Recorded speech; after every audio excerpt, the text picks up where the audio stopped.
Hello বন্ধুরা, good morning. কেমন আছো তোমরা সবাই? আশা করি খুব ভালো আছো। তো আমিও খুব ভালো আছি। শুভ সংক্রান্তি। এই শুভ সংক্রান্তিতে আমার তরফ থেকে তোমাদের সকলকে অনেক শুভেচ্ছা ও ভালোবাসা। তো বন্ধুরা, আজকে সংক্রান্তির দিনে তোমরা কিন্তু সবাই ফ্যামিলির সাথে সময় কাটিও। অনেক পিঠে-পুলি খাওয়া দাওয়া করো, আত্মীয় স্বজন বন্ধু বান্ধব ফ্যামিলির সবাইকে নিয়ে খুব মজা করো। আমিও আমার ফ্যামিলির সাথে খুব মজা করব, অনেক পিঠে-পুলি বানাবো, খাওয়া দাওয়া করবো। আজকে দিনটা কিন্তু অনলি ফ্যামিলি অ্যান্ড বন্ধু বান্ধব আত্মীয় স্বজনদের জন্যে, ঠিক আছে? তো সকলেই খুব আনন্দ করো এই সংক্রান্তিতে।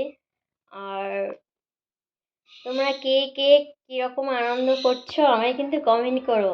আমিও দেখবো না যে আমার বন্ধুরা কেমন আনন্দ করছে। তো শুভ সংক্রান্তি।